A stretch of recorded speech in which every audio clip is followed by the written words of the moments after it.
Have you all sat? And let's begin our day with prayer. Can I request Miss Kasapuwa to lead us in prayer? Let's put ourselves in the Holy presence of the Lord. In the name of the Father, the Son, and the Holy Spirit. Most precious and holy Father and God, we thank you for this wonderful day that you have given to us, Lord. Thank you for all the blessings that you have showered upon us, Lord.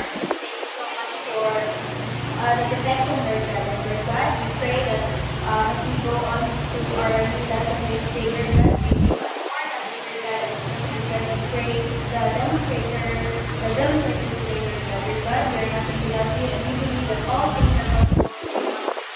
Forgive us in all our sins, Lord God. That is all we ask, in Jesus' name we pray. Amen. Before we sit down, can we pick up some chapters under your table or chairs? And for those students that have difficulties to see or hear, please leave it on the table. Good day, grade 7 sa Cavite. I am Miss Mira. And I'm Sir Jude. And we are your teachers and helping hands in understanding our new topic for today's lesson. But before we start, can I call the secretary of the class? Please, secretary, kindly check our attendance for today and send it to me after the session. Thank you. And before we begin our class, let's follow some classroom rules first. Let's follow MAP. M for main focus. A stands for act responsibility. E for take initiative. And that is to have respect to one another. So, review previous lesson. Can somebody recall our previous lesson from yesterday? Yes, Miss. Our lesson yesterday was all about operation of factors. Thank you. Now that we have learned our previous lesson, let's begin with another new exciting topic. Before we start our topic, let's have an activity first. Sergio will facilitate you in our activity. So, before we proceed to our lesson proper, let's have an activity first. So, our activity will find we have a butterfly. Then all you need to do is to find the other half. So we have the advantage, then we have yung sa pamasa yung other half. Then I need one representative na mga itabi. Then mga mira, then kapag namahala kung sayawan ba ninyo ang tawag. Then after mga mira was the music. Yes, sir. Turn around 3 times. So, one representative each.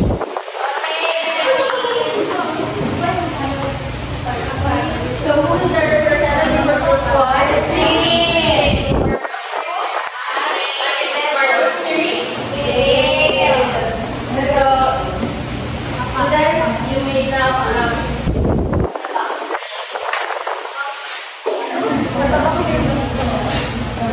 again, before we play the music, you dance, and if the music stops, you will turn around 3 times, then run, then find the perfect pair of the butterfly.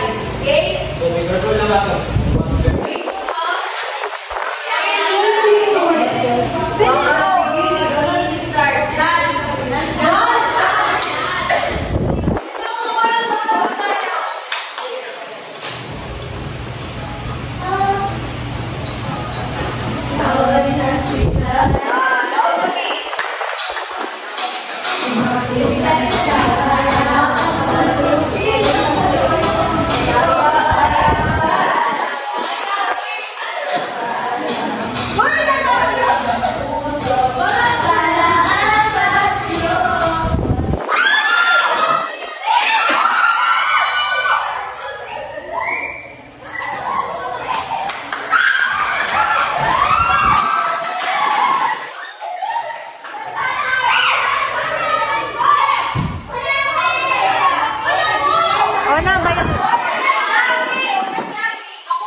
So the winner for this activity is the group two. So for the activity that we have performed, another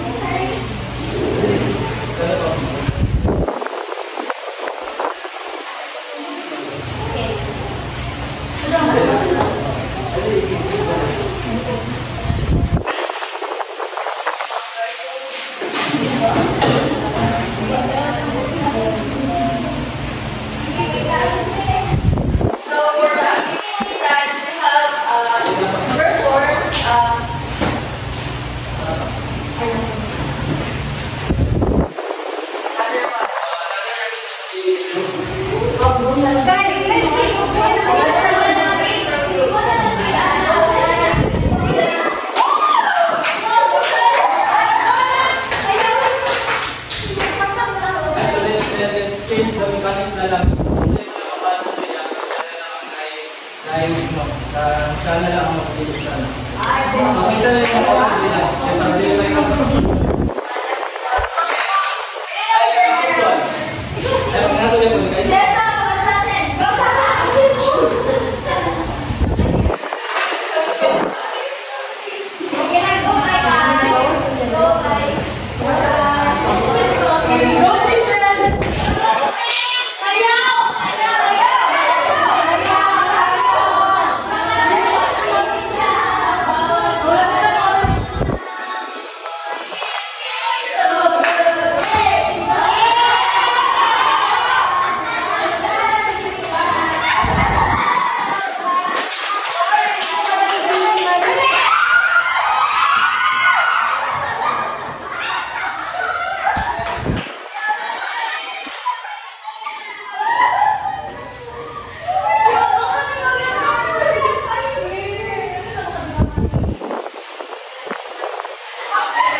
Mami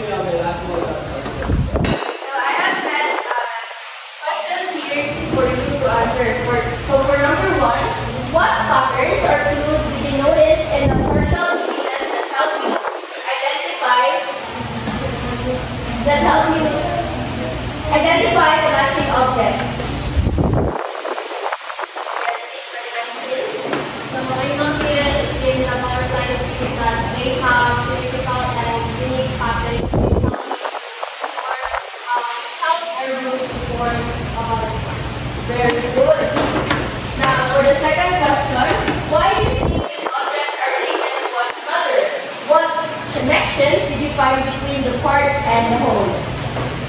Yes, Miss Gulay. The parts are specific parts of the model. They come together in one of the one of the parts has contributed Thank you, Miss Gulay. And for the last question, is solar activity. What do you think is our topic for today?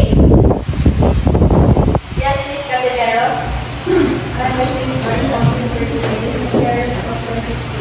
Yes, our topic for today is all about square roots of perfect square. Here is our learning objective for this lesson.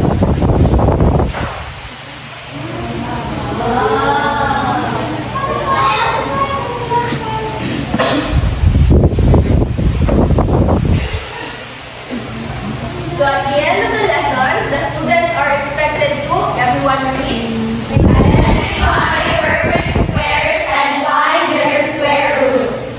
Value the usefulness of square roots in various fields.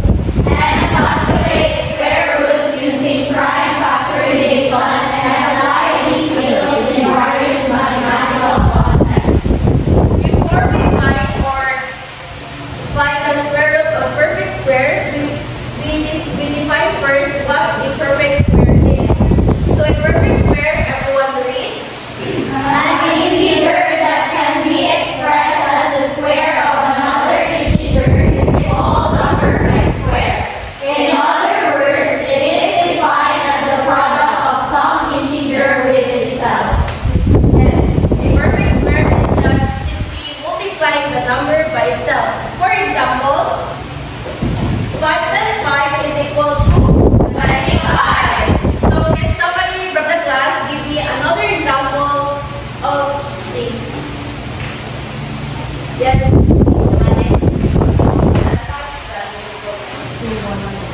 Very good. Another example. Yes, please. 4 times 4 equals 60. Now, very good. Give ourselves a round of applause.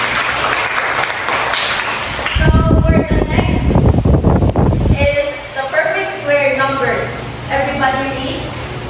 We know that the square of a number is that number times itself. In other words, the perfect squares are the squares of the whole numbers. Such as, next please. 1 squared is equal to 1, 2 squared is equal to 4, 3 squared is equal to 9, 4 squared is equal to 16, 5 squared is equal to 25, and 6 squared is equal to 36. So what do we call this? Very good. So what is an exponent? Yes, Ms. Casanova. An exponent is refers to how many times the number multiplied by itself. Very good.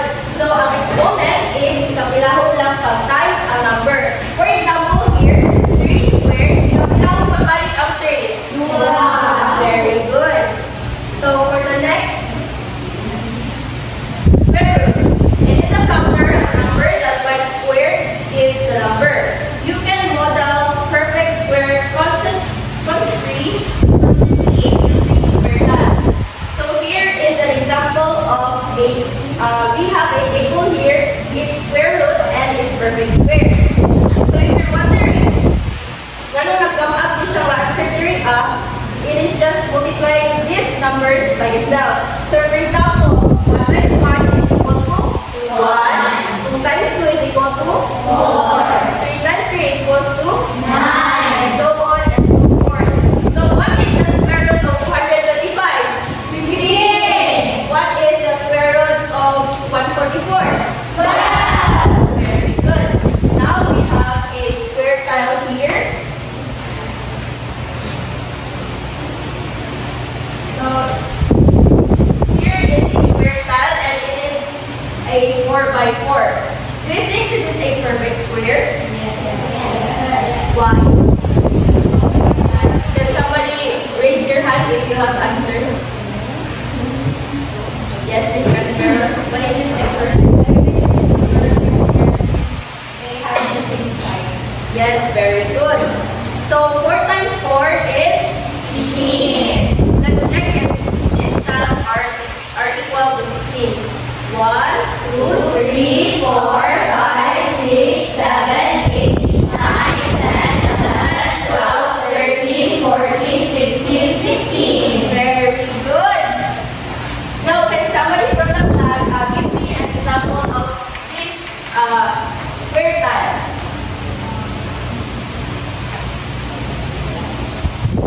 Like, ganyan lang na example ko. Same na ganyan, mag-draw tayo sa blackboard.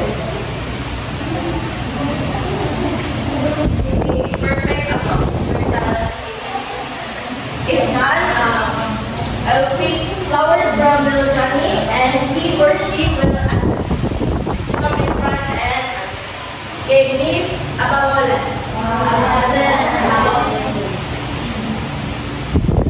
Pagkitsulod. Miss Libro.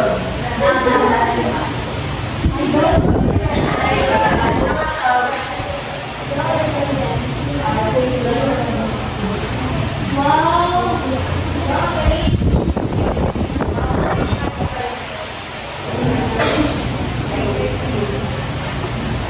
So, what is your spiritual? Ilan siya ano?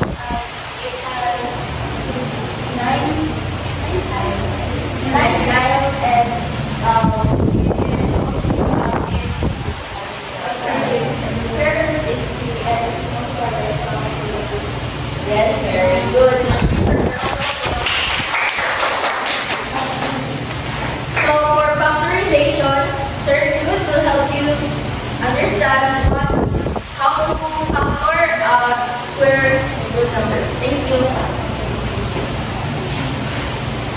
So now that we know how to find the square root of a perfect square, then now let's learn how to find the square root using prime factorization. So anyone have an idea what is prime factorization? Anyone? If not, I will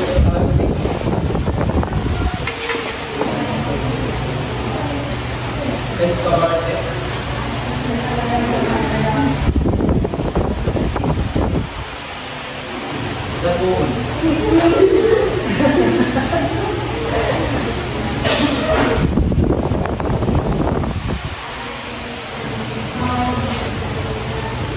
So right factorization is the method of breaking down a number into its prime numbers without ignoring the number. Very good. So the first method we will discuss is the prime factorization. So Mira teach us how to find the square root of perfect square. So let us first first method kung saan mo pangita sa square root of perfect square using prime factorization. So let's see everyone. The first method we will discuss is prime factorization. If a number is a product of equal groups of factors, or where the factors can be grouped in sets of 2, the number is a perfect square. So for example, 16 is a perfect square. So since it can be written as 2 times 2 times 4 times 2, so to find the square root of each replace with a single code. So the product of single code is the square root. So here are example. So first example is 64. So next. So this is how as a way for to use the prime factorization. So if you wonder kung ano nga yung answer, so first guys, first step of factorization is to find the smallest value na pwede ma-answer divisible by 64. So 2 is divisible by 64. So first is ano siya sa 2. So 64 divided by 2 is equal to 2. So 32 can be divisible by 2 naman sa so we will use 2 and so on and so forth. So after the last step of factorization is pamakuha na ito ang yung smallest value. So we use 2. So dala na ito ng stop. So after after finding the smallest value, multiply ang totalan. So, which is 2 times 2 times 2 times 2. So, we see that, diba, even namin ang prime factorization guy, we find that even number siya, perfect square siya. So, this is like a stable example. 2 times 2, so 6 siya factor, 64. So, i-ano to siya, i-combine na nato ang combine na to ang dua ka factor, which is 2 and 2 into, okay, so, tama ba? 64, square ng 64 is 8? Yes! Very good. The next, 24. So, 24, so same process kasi na. So 24 can be divisible by 2. So, same process. So, anong 3 ang next? Anong 3? So, kung anong 3 siya kahit pwede po siya so, relay na malitan na graph. So, equals to 2 and 6 na siya. 2 and 6. 2 and 6 na 6 may divisible by 2 na siya and 2 and 3. So, may mag-yapon siya. So, same lang yapon siya, di ba? Ang multiply kayo. Kasi kung balitan dito, pero mag-yapon. So here, napansin ninyo kung anong visual sila doon kay di ba dito mo sila say. Kaya ang sa square kasi sila. So ano? Isulat na nato ang 2 times 3. So 2 times 3 times 2 is equals to 21. So dili siya. So 24 is not a perfect square. Guys, 21. So 21. So 21 can be divisible by 2. So we come up with 3. So 81 divided by 3 is equals to 24. And 27 rather. So 27 and we have divisible by 2. So we come up with 3 na again. So 27 divided by 3 is equals to 9. And 9 divided by 3 is equals to 3. So 3 is the smallest value na pula. So we come up with even ang factor na factor is even. So we can say that 81 is a perfect square. So if you're all wondering, ano nakakuha ay figuring out ng kamay to let's first know the prime numbers. The prime numbers is hindi na siya multiply. So prime numbers such as 1, multiply by 1, calculate na. Ang multiply 3, 5, 7. What do you think the next number is? 11. 13. 17. Very good. So here is an example of right numbers. Sir, good.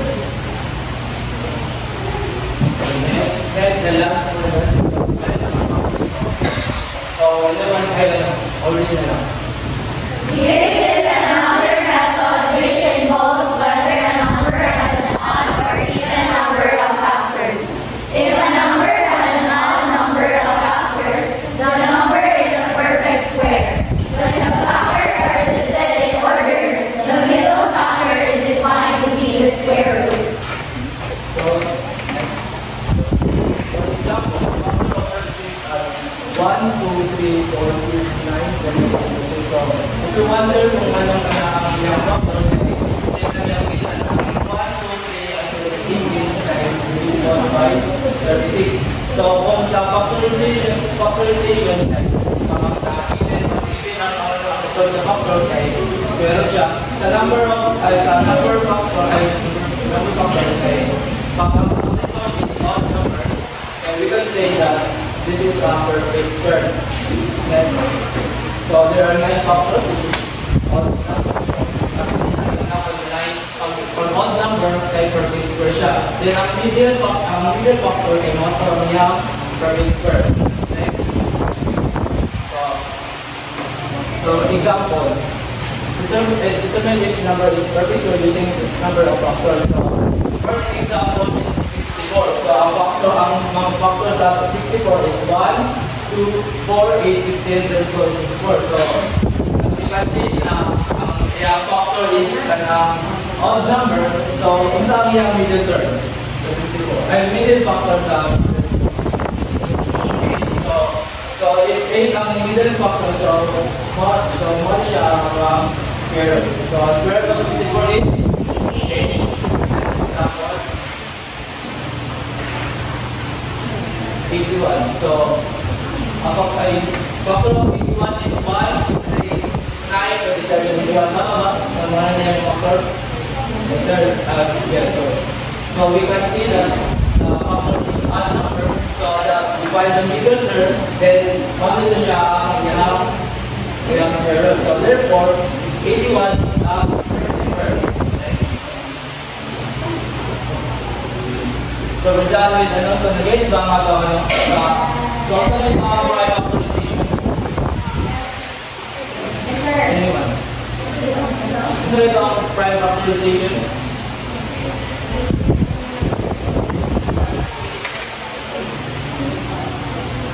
So first, what is a perfect square muna? What is a perfect square? It is multiplied by 7. Very good. And what is a square root? A square root is a product of the perfect squares. And the exponent is yung very good. And we have two types of methods how to find the perfect square, which is the first, second one. So now that you have kind of done you have test of numbers, so let's proceed to our application. So rubric first, this will be the rubric first. So first is understanding of mathematical concepts. So demonstrate a deep understanding of perfect square root, and their relationship. Second is the problem solving skill. Accurately solves all problems because there is strong problem solving strategies and consistent reasoning. Third one is the presentation, which is the delivers a clear, confident, and engaging presentation using effective communication skills and visual aids. Then the last one is the completeness.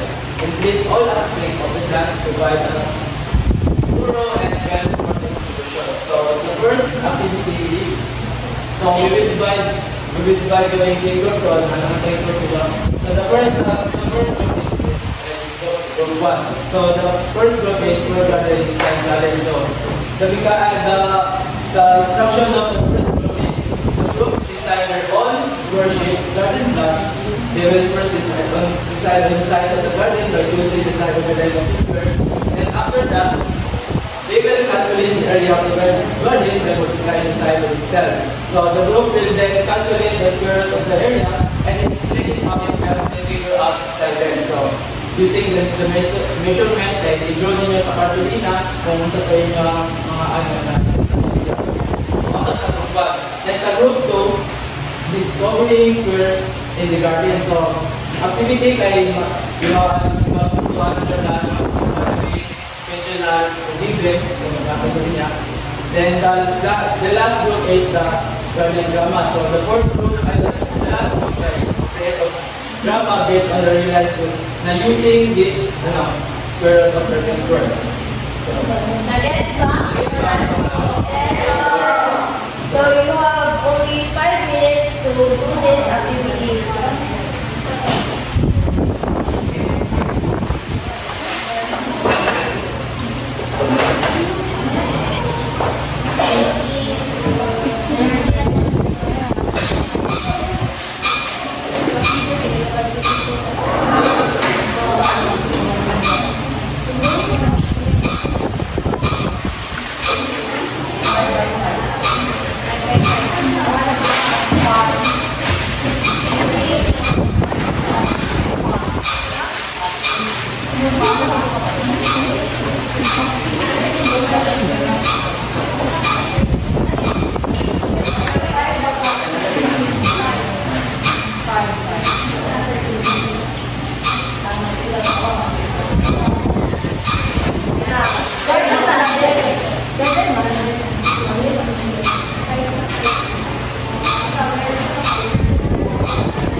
Perfect square 5, so it's equal to 25 long. And listen first that the sideline of the square garden is 5 meters, so it demonstrates the relationship between the square sideline and its area where the square of the area gives back the original sideline. So that's all for garden. So this is the round of applause. So for group 2, can you present here in front?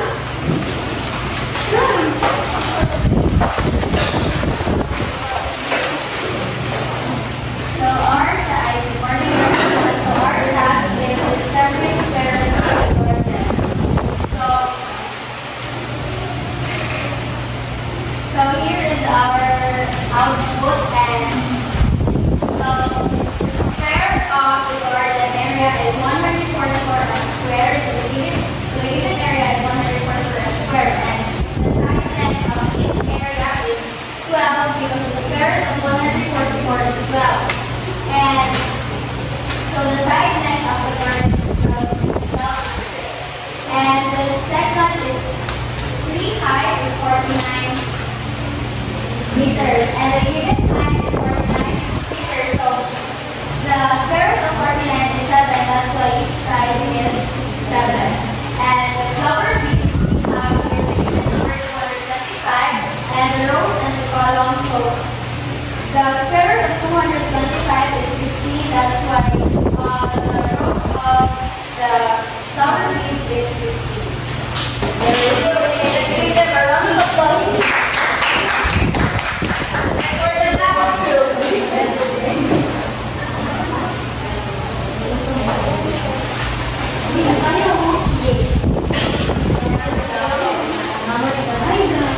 so this is entitled The Garden Dilemma.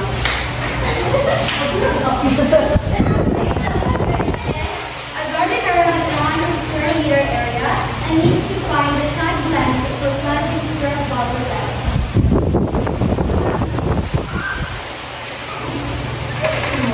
Oh, hi! I've been planning to have my own garden, but the available area is actually 100 square meters. I was wondering, how long can each side be with square?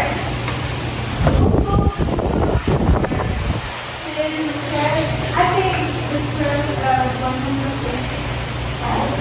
So, each side is 10 meters long. right, exactly. I don't know basic math. Thank you for that. So, good morning everyone. Based on the drama presented earlier, it showcases the dilemma of a garden area on planting or landscaping her garden.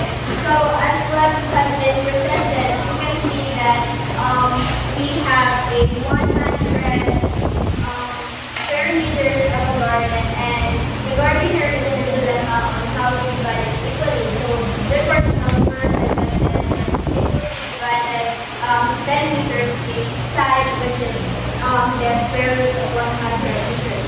So, representing in the next equation, we can use square root in order to divide products or other activities that needs equivalent numbers on side. So, we can apply square root, especially in agriculture, or also we could apply it in our cutting cakes or cutting box, creating craft, and most especially in gardening and landscaping. That can be helpful.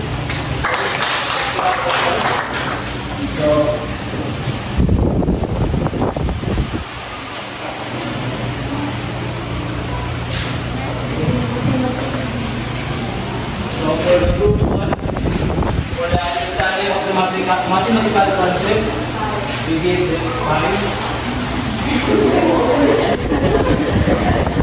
And for the problem solving skills, we gave them 5. For the representation, we gave them 4. And for the completeness, we gave them 5. So a total of 90. And for the group 2, for the understanding of mathematical concept, we give them 5. For the problem solving skills, we give them 5.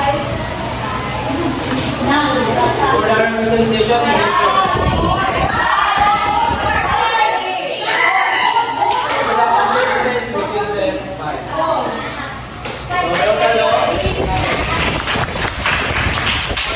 last group, which is the drama, understanding of mathematical concept. Cognitive solving skills. The representation. The complete list of the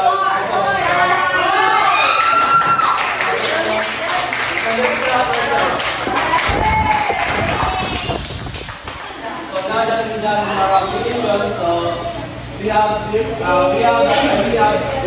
a question.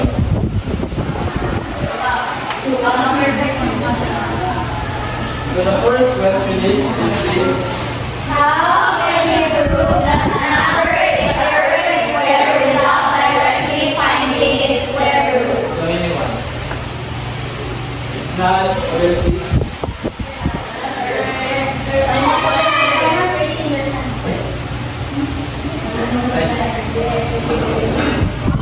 So we can prove that a number is a perfect square without directly finding its square root. If its prime factors are all have even exponents or its total number of factors is odd. So alternatively, its critical root must be 0, 1, 4, 7, or 9. Very good. So for number 2, what is the difference between finding a square and finding a square root? Yes, Miss Templa.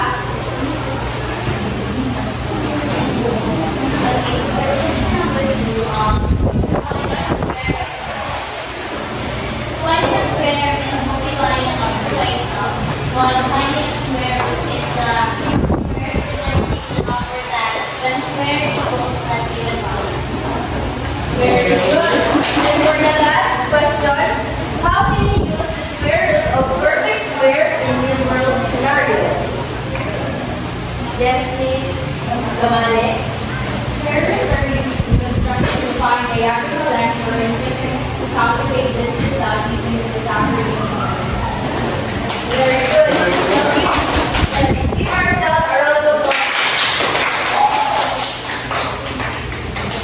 So this is short quiz.